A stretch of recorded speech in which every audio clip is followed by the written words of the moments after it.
Assalamualaikum warahmatullahi wabarakatuh. Selamat sore, salam sejahtera untuk kita semua. Pemirsa Jateng Pos TV yang kami hormati, berjumpa lagi dengan saya Bejan Saidan dari channel Jateng Pos TV, koran Jateng Pos edisi YouTube. Kali ini di momen spesial hari ulang tahun RI ke-76 ini, kami Jateng Pos TV berkesempatan berkunjung kepada salah satu veteran mantan tentara pelajar pejuang yang pernah berjuang mempertahankan kemerdekaan pasca kemerdekaan tahun 46 di Jatingaleh Semarang, yaitu beliau adalah Bapak Slamet. Bapak Slamet, assalamualaikum Pak Slamet. Waalaikumsalam. Ya, ini beliau adalah Bapak Slamet, pemirsa. Beliau adalah salah satu tentara pelajar waktu itu yang mempertahankan kemerdekaan ya agresi Belanda tahun 46 di Jatingaleh Semarang. Sampai sekarang beliau masih sugeng, masih hidup. Usianya sekarang sudah 91 tahun. Ya, 9 tahun lagi 100 tahun. Luar biasa, beliau masih sehat seperti ini. Dan beliau saat ini tinggal di Jalan Mahesa Utara 2 di Pedurungan, Kota Semarang ya. Kami diterima di rumah beliau saat ini di sebuah pojokan rumah yang asri ya, di kebun beliau, di sekitar rumahnya. Luar biasa, cuacanya sore cerah dan kemudian adem ya. Kami ngobrol-ngobrol di sini dengan Pak Slamet. Pak Slamet, boleh sedikit cerita Pak Slamet, nggih? Pak Slamet ini dulu berjuang apa, Pak? Saya ini dulu pada waktu sebagai pelajar pejuang itu pada tahun 46 sampai tahun 51 ya, yang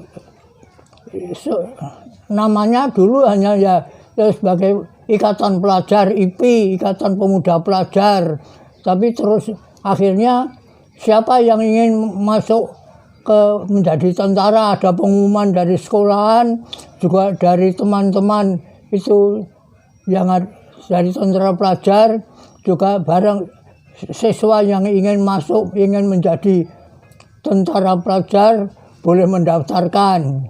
Nah, saya terus mendaftarkan.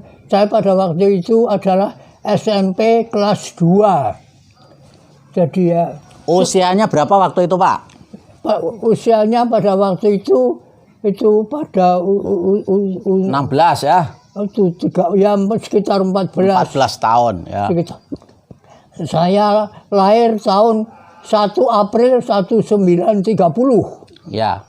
Jadi sekarang ini saya berumur 91 lebih 4 bulan. Wah, luar biasa.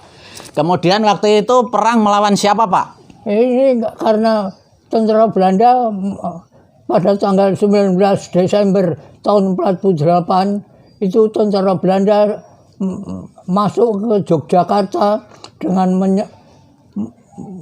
perang dengan TNI yang ada, dan kami pada waktu itu karena sudah terikat sebagai tentara pelajar, maka sudah tanpa latihan, tanpa kami sudah terus pegang senjata dan di front tentara Belanda ya.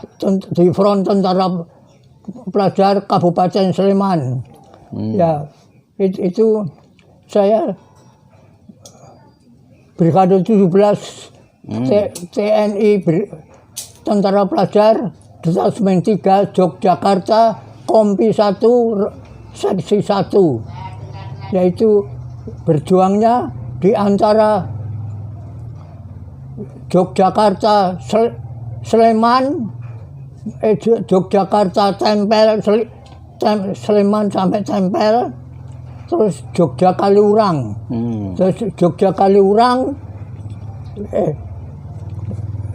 Tempel Kaliurang, Kaliurang Jogja, Jogja Tempel. Nah, itu di sekitar itulah kami sebagai gerilyawan pada bulan Desember 1944 Januari 49 salah. Januari 1949 sampai Juli 1949. Ya. Kemudian kalau yang di Jatingaleh pertempuran apa itu Pak di Jatingaleh Semarang Pak? Yang di Jatingaleh itu kan tentara Belanda ada di Jatingaleh.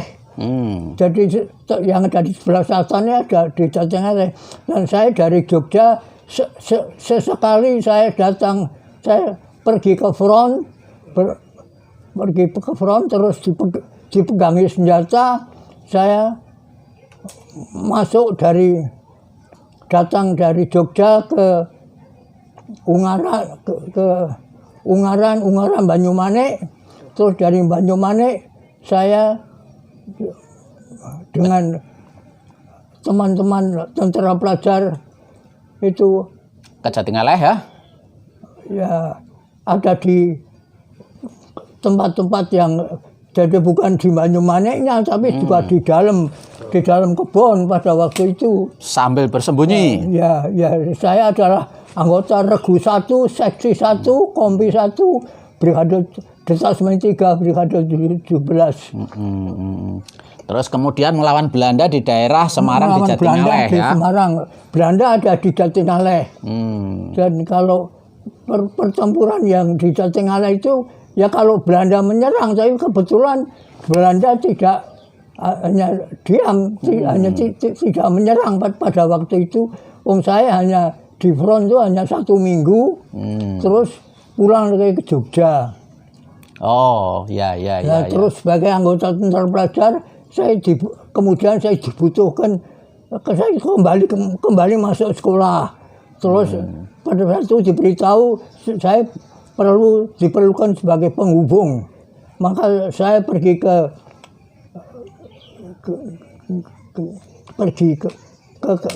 kantor, ke staf kantor, terus saya diberi petunjuk, Bapak dibutuhkan Mas Martono. Mas Martono itu loh Bapak Martono, Bapak Kapten Martono. Jadi pangkatnya adalah semua masih rendah-rendah semua. Saya diperlukan sebagai penghubung. Nah, kemudian saya menjadi penghubung di Kutoarjo, Purworejo, Sleman ya, Yogyakarta sekitarnya. Bukan, Purworejo, Kutoarjo. Gunung Kidul. Bukan, sebelah. Kulon Progo ya. Ke Kulon lagi dari Kutoarjo itu. Oh, kemana itu ya, ke daerah sana ya pokoknya ya. Ke Kulon Progo sekitarnya sana. Saya ini sudah lupa. Jadi banyak yang lupa. Pak, waktu itu perang melawan Belanda yang benar-benar berperang, Bapak nembak-nembak itu pas di mana Pak? Di Semarangnya atau di Jogja? Sebetulnya pertempuran kelas kedua itu hanya dimulai 19 Desember 48 sampai Juni 49. Jadi hanya berapa? Ya 1 tahun ya. Hanya 7 bulan sebetulnya. Oh ya 7 bulan. Tapi dari 7 bulan itu saya yang memegang senjata itu hanya 4 kali atau 5 kali yang melakukan pertempuran dengan tentara Belanda. Sempat nembak tentara Belanda nggak Pak waktu itu Pak? Gimana Mas? Sempat nembak tentara Belanda nggak? Kalau nembak ya di antara 5 kali itu ada yang 3 kali yang bukan 3 kali yang nginceng kepala Belanda itu ya. Nginceng Belanda itu ya yang 4-5 kali itu. Tapi entah kenapa tidak, ini gitu enggak bisa terus Belandanya menyusup. Nah, saya juga hanya dor, saya pegang karabin, kemudian sudah lari. Jadi hanya mencegahkan saja. Kemudian serang, yaitu saya di desa Kerandon, di desa Gondang Lutung, di desa Pakem itu mana itu, lalu terus ke Kaliurang. Pakem, itu ya. Pakem Jogja saya juga. Pernah tembak-tembakan dengan tentara Belanda. Okay. Dan alhamdulillah Tuhan memberikan saya sekarang ini masih hidup, masih bisa ketemu dengan anak cucu, saudara ini masih bisa bercerita dengan jelas teman-teman. Ya. Pak Slamet waktu itu sempat kena tembak atau kena meriam, kena bom atau enggak itu? Kalau saya, alhamdulillah, walaupun saya ya beberapa kali menembak tentara Belanda, ya entah kenapa tidak, tapi saya dalam keadaan selamat. Tapi itu Mas Martono itu komandan detasemen. Jadi kalau komandan detasemen itu kalau di sini sekarang komandan batalion lah. Oh, batalion ya. Ini yang kena mungkin diinceng kepalanya tapi hanya nyerempet jadi telinganya. Ya keserempet saja. Oh. Itu yang di pertempuran di Gondang Lutung pada tanggal 21 Januari 1949. Oh, 49 ya. Oke, Pak Slamet, kan itu peristiwa waktu itu ya. Kemudian sampai tahun 49. Setelah selesai pertempuran mengusir Belanda itu, Pak Slamet lalu kemana itu? Oh, ini kan ya kami masih 49 itu perangnya kan setelah 49 damai. Kami masih menjadi anggota tentara pelajar sampai 1 April 1951. Oh, 51 ya. Jadi 49. Itu masih atas nama kemana-mana masih pakai atas nama tentara pelajar. Tapi sudah boleh sekolah. Oh. Jadi pada waktu itu saya merasa senang karena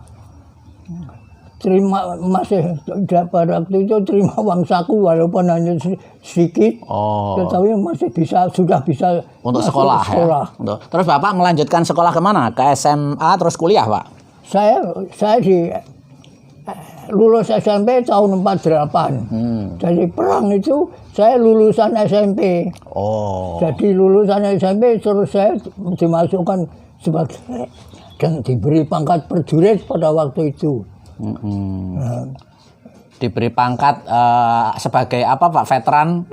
Ya itu prajurit yang pernah ikut berperang melawan penjajah ya, bergabung di tentara pelajar ya. Sebagai tentara pelajar.